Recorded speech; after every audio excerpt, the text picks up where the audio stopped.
फक्त 5 मिनिटामध्ये टाकीत न उतरता टाकीचा गाळ, टाकीच्या कड्या, अगदी आतून पांढरी शुभ्र टाकी आज आपण साफ करणार आहोत. नमस्कार मंडळी, मी प्राजक्ता तुम्हा सर्वांचं खूप खूप स्वागत करते आहे आणखी एका नवीन व्हिडिओमध्ये. तुम्ही जसं की व्हिडिओमध्ये बघत आहात की टाकीमध्ये आत खूप गाळ साचलेला आहे. आता टाकी कधी फुल भरलेली असते, कधी अर्धी असते, तर कधी टाकीमध्ये पाणीच नसतं. पण पाणी असलं तरी खाली जे आहे ते पूर्ण अगदी गाळ साचलेला असतो. मग अशा वेळेस आपल्याला टाकीमध्ये आपल्या घरचे उतरवतात, मग आपल्याला टाकी साफ करावं लागते, नंतर त्याचा गाळ काढावा लागतो. असं काहीसं तुम्हाला सुद्धा करावं लागत असेल. लहानपणी मी सुद्धा हे केलेलं आहे, पण आता मात्र भरपूर बुद्धीचा वापर करून ही एक ट्रिक तुमच्यासोबत शेअर करावी असं मला वाटलं, कारण मीही वापरते. सो मला असं वाटलं चला मलाही टाकीत उतरायची गरज नाही, तर माझे जे सगळे बहीण भाऊ असतील त्यांना सुद्धा टाकीत उतरायचं काम पडलं नाही पाहिजे, म्हणून हा व्हिडिओ सगळ्या माझ्या बहीण भावांसाठी, कारण त्यांनाच टाकीत उतरावं लागतं. हो, काय करायचं आहे, एक बिस्लरीची बॉटल तुम्हाला घ्यायची आहे. तिचा वरची बाजू तुम्हाला अशा पद्धतीने कापून घेऊन आणि नंतर हे एक टूल बनवायचं आहे. आता ह्या टूलवरती मी ऑलरेडी एक सेपरेट व्हिडिओ बनवलेला आहे, सो तुम्ही तो व्हिडिओ जाऊन डायरेक्टली बघू शकता. थोडंफार मी या व्हिडिओमध्ये सुद्धा तुमच्यासोबत शेअर करणार आहे. पण तो व्हिडिओमध्ये साधारणतः जेव्हा मी हा व्हिडिओ बनवते 707 कमेंट्स आहे आणि त्या 707 कमेंट्सपैकी सगळ्या कमेंट्स ह्या पॉझिटिव्ह आहेत आणि तुमचं एवढं भरभरून प्रेम त्या व्हिडिओला भेटलं, त्यासाठी तुमचं खरंच मी मनापासून आभार मानते. आता त्या व्हिडिओच्या खाली काही अशाही कमेंट्स होत्या, काही क्वेश्चन होते. त्या प्रश्नांची उत्तरंसुद्धा मी या व्हिडिओमध्ये देणार आहे. सो तुम्ही हा व्हिडिओ शेवटपर्यंत बघा. सो तुम्ही बघू शकता त्या व्हिडिओच्या खाली एक कमेंट आली होती, ठीक आहे गाळ साफ होईल, पण ज्या कडा असतात त्या कशा साफ करायच्या? त्या साफ करण्यासाठी तर मात्र टाकीमध्येच उतरावं लागेल. आणि हो, तुमचं अगदी बरोबरसुद्धा आहे, त्या कडा साफ करण्यासाठी तुम्हाला टाकीत उतरावंच लागेल. पण काळजी करू नका, प्राजक्त असल्यावर तुम्हाला काहीच टेन्शन नाही. आता तुम्ही कडा बघू शकता टाकीच्या, गाळने किंवा क्षारयुक्त पाण्याने किंवा बऱ्याचदा नळाचं जरी पाणी असलं तरी त्यामध्ये गाळ भरपूर असतो. सो अशा वेळेस कड्या ह्या खूप घाण होतात. मग तुम्हाला अगदी नवी कोरी तारेची घासणी घ्यायची आहे, जुनी घ्यायची नाही. जुनी घेतली तर त्याचे जे छोटे छोटे तार आहेत ते तुमच्या टाकीमध्ये पडतील आणि ते पाईपलाईन थ्रू तुम्हाला तुमचे पाईपलाईन ब्लॉक करू शकतात. नवीन तारेची घासणी घ्यायची, एक रॉड घेऊन त्याला तुम्ही अशा पद्धतीने दोरीने किंवा मग छोट्याशा कशानेही तुम्ही ते बांधू शकता. छोटा तार भेटतो त्याने बांधू शकता, पण दोरीने बांधलं तर उत्तम. आणि तार घेत असाल तर तार आतून व्यवस्थित पॅक राहिला पाहिजे, जेणेकरून तो टाकीला जे आहे त्याला काही स्क्रॅचेस वगैरे देणार नाही. ओके, त्यानंतर तुम्हाला पाण्यामध्ये बुडवून अशा पद्धतीने टाकी घासायची आहे. डोंट वरी, एकदम मस्त हॅक आहे. तुम्हाला टाकीमध्ये उतरायची गरज नाही. तुम्हाला, तुमच्या बहिणीला, तुमच्या भावाला कोणालाच टाकीमध्ये उतरायची गरज नाही.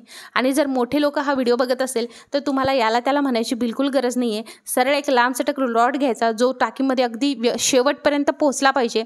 त्या रॉडला घासणी लावायची आणि अशा पद्धतीने तुमच्या पूर्ण कडा साफ करायच्या. आता ही प्रोसेस तुम्हाला गाळ काढण्याच्या आधी करायची आहे, नंतर नाही.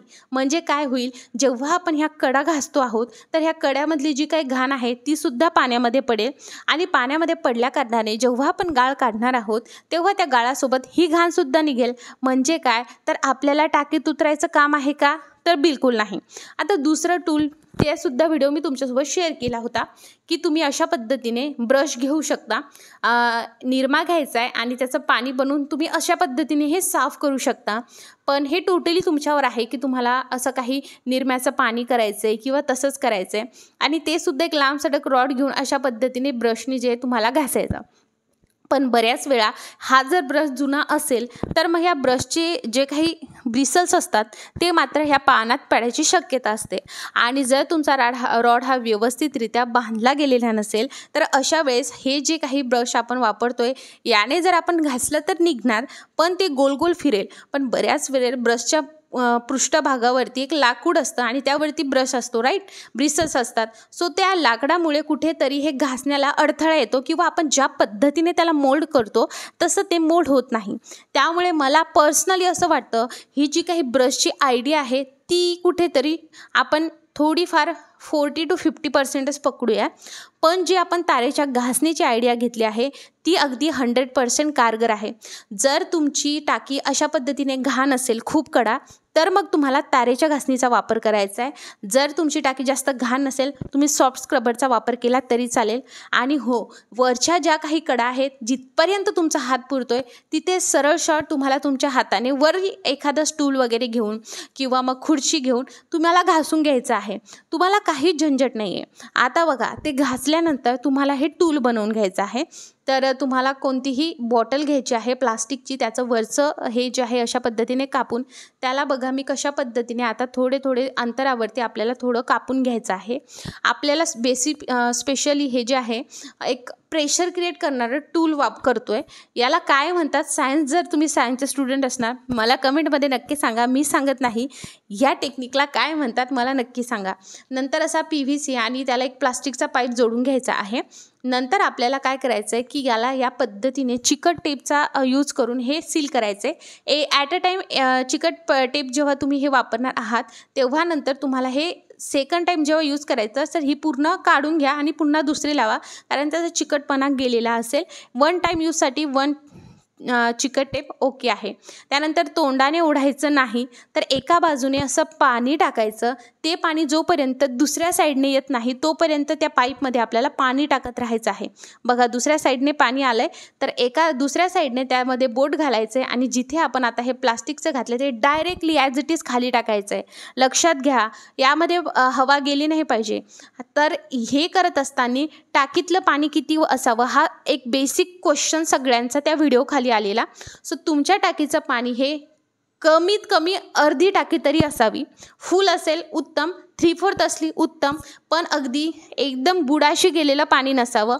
बुडाशी गेलेलं पाणी असेल तर अशा वेळेस ते पाणी बिलकुल प्रेशर घेत नाही आणि तशा वेळेस तुम्हाला तर मोटरचीच गरज लागेल। आपण विदाऊट मोटर करतोय। एवढं जर तुमच्या टाकीमध्ये पाणी असेल तर ही टेक्निक कामी येणार नाही। तुम्हाला तुमची टाकी ही अर्धी किंवा 3/4च लागेल। ह्या टाकीमध्ये सुद्धा आपण करायला गेलं तरी सुद्धा पाणी येणार नाही। आता ही फुल टाकी आहे, हिचा गाळ काढायला गेला तर इझिली गाळ निघेल। सो 3/4 असले तरी निघेल। आय होप तुम्हाला जे काही प्रश्न होते त्या सगळ्या प्रश्नांची उत्तर भेटली असेल। टाक्यांच्या कडा, टाकीचा गाळ कसा काढायचा हे सुद्धा तुम्हाला या व्हिडिओमध्ये कळालं असेल। जर अजूनही काही शंका असेल कमेंटमध्ये नक्की सांगा। खाली जमीन लेवलला असेल ही टेक्निक कामी येणार नाही, कारण प्रेशर क्रिएट होणार नाही। सो तोही प्रश्न होता, सो तोही तुमच्यासोबत मी क्लिअर केलेला आहे। सो हा व्हिडिओ कसा वाटला मला कमेंटमध्ये नक्की सांगा। सगळ्यांपर्यंत हा व्हिडिओ पोहोचवा, कारण सगळ्यांच्या घरी टाकी असते, सो ती कशी साफ करायची हे माहीत नसतं। मग सगळेजण सगळ्याला टाकीमध्ये ज्या लहान मुलांना पाठवतात आणि साफ करायला देतात। सो हा व्हिडिओ थोडाही आवडला असेल लाईक करा, शेअर करा, कमेंट करा। फेसबुकवर बघत असणार लाईक करा, पटकन फॉलो करा आणि तुमची ही टाकी अशी साफ झाली की नाही कमेंटमध्ये मला नक्की कळवा। चला तर मग मंडळी, भेटूयात पुढच्या व्हिडिओमध्ये। खूप खूप आभार।